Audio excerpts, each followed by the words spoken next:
J'aime bien introduire le sujet autour de la glycémie. La végétalisation de notre alimentation permet justement de stabiliser ce pic de glycémie.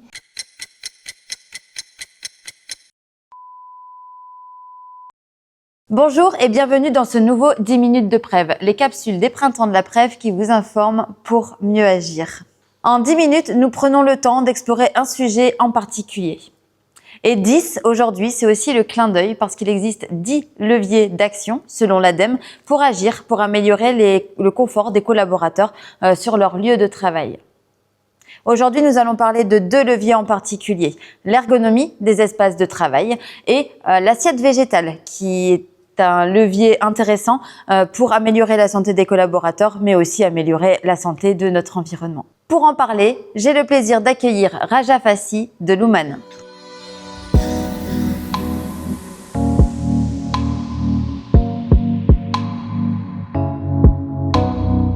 Bonjour Raja. Bonjour Olivia. Merci d'avoir accepté notre invitation à ce 10 minutes de Prève. Merci pour l'invitation. On va parler ensemble d'ergonomie au poste de travail, on va parler également d'assiette végétale, mais avant tout, est-ce que tu peux te présenter?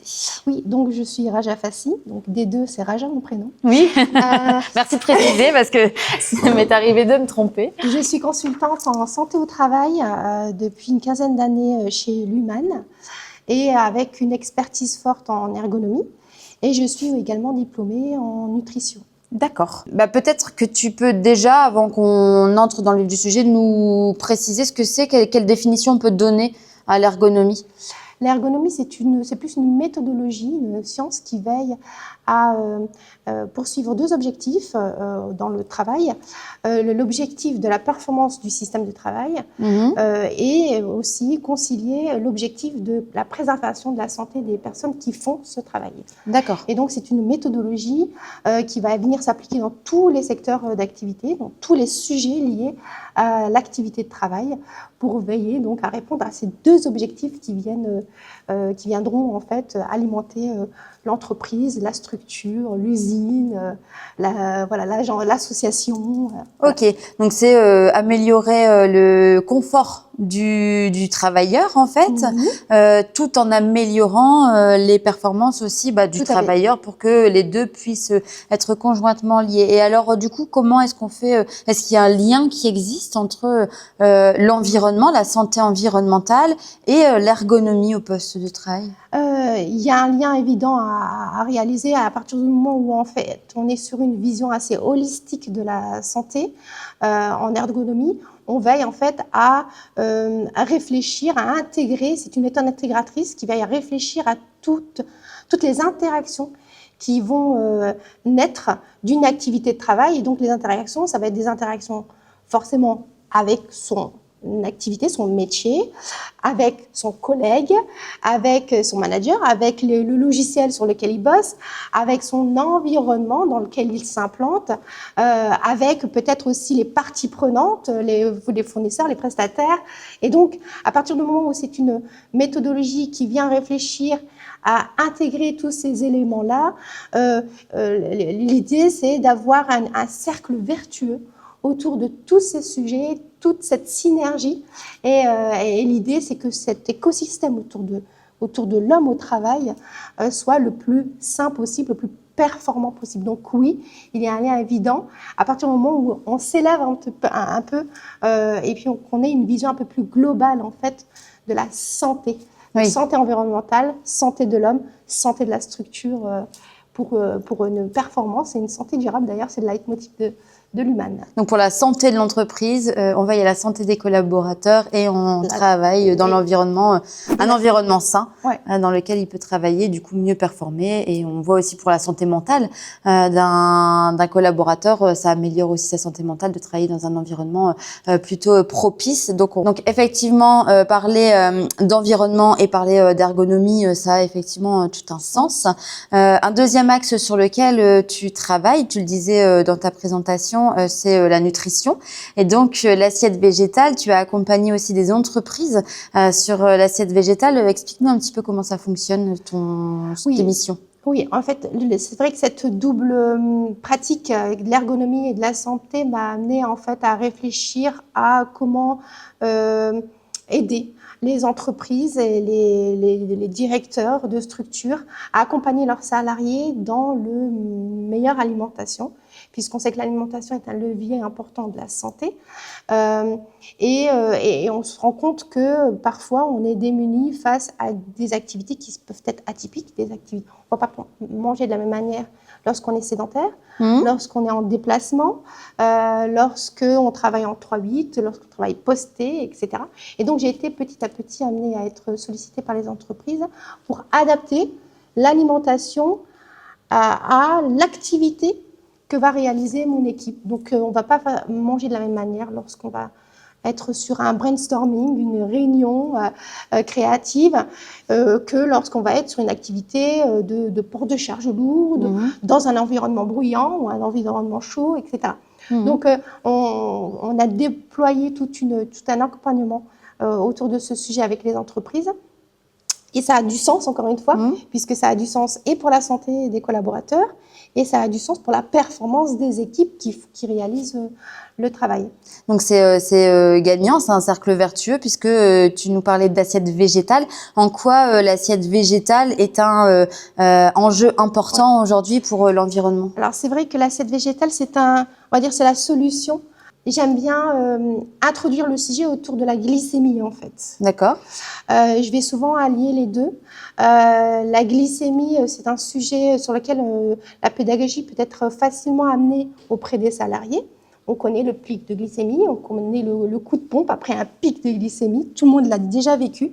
Et donc, c'est un sujet qui permet d'introduire la question de l'alimentation. Et la stabilité de la glycémie est un enjeu, en fait, facilement appréhendable en entreprise lorsque on explique assez simplement que si on a, par exemple, un petit déjeuner trop sucré, on va avoir un pic de glycémie et ensuite un coup de pompe et on va être moins performant par la suite. De même au déjeuner, etc. Et donc, une baisse de vigilance, des risques d'accident, enfin voilà, tout ça, ça parle à l'entreprise.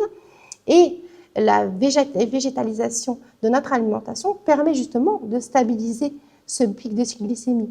L'exemple que je prends souvent, c'est le smoothie d'accueil. Lorsque vous accueillez un nouveau collaborateur ou un client ou un prestataire ou un fournisseur dans vos locaux, vous l'accueillez avec un smoothie aux fruits.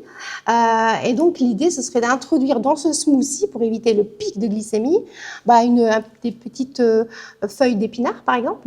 Et donc, le végétal va venir, en fait, apporter les fibres qui vont permettre de stabiliser le sucre, en fait, de stabiliser l'assimilation du sucre par le corps. Et donc, on aura moins cet effet de pic de glycémie. Donc ça, c'est l'illustration simple, appréhendable qu'on arrive à en faire.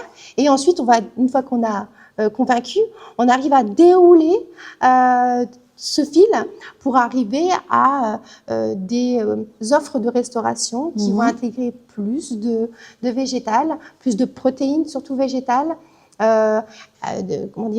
sortir un petit peu de nos traditions alimentaires et accompagner ce changement en fait d'alimentation et d'habitudes alimentaires. Et donc toi, tu es en capacité d'accompagner des entreprises justement sur leur restauration collective, par exemple, pour amener plus de végétaux dans les assiettes. Est-ce que tu es face à des problématiques, à des résistances de la part des collaborateurs? De la part des collaborateurs, oui, il va y en avoir. Alors, tout dépend du public qu'on a en face de soi, mais effectivement, il peut y avoir des résistances. Mais en fait, la résistance s'envole souvent face à la démonstration et à la dégustation. Oui.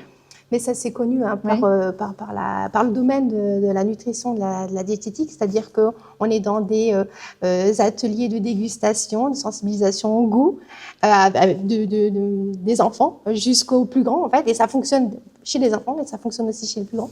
Donc, il suffit de partir sur une dégustation de plats végétaux, sans forcément le dire peut-être au départ, et puis découvrir que là, en fait, c'était un plat avec une empreinte carbone de autant s'il est carné, une empreinte carbone de autant là dans ce cas-là, et aussi tous les apports liés à la santé et à la performance en entreprise. D'accord. Et donc tout ça, effectivement, ça fait réduire l'empreinte carbone, comme tu le disais. Donc tout est gagnant finalement. On a végétalisé les assiettes, on est de meilleure santé.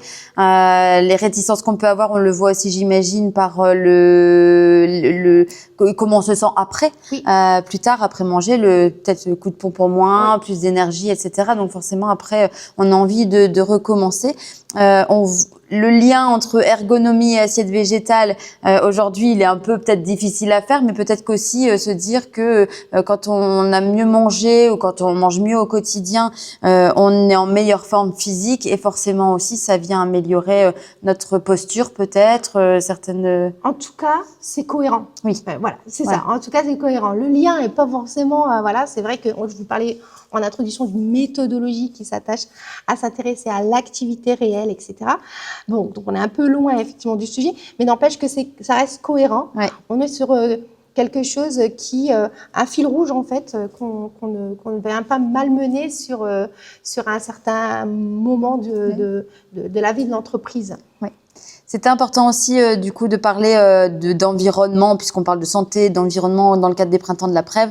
Et c'était important aussi de parler du rôle de l'entreprise dans cette santé environnementale. Merci beaucoup Raja d'être venue nous expliquer un petit peu tes axes de travail et comment est-ce que tu les mets en place et nous avoir donné quelques astuces et bons conseils. Merci. Merci. À bientôt.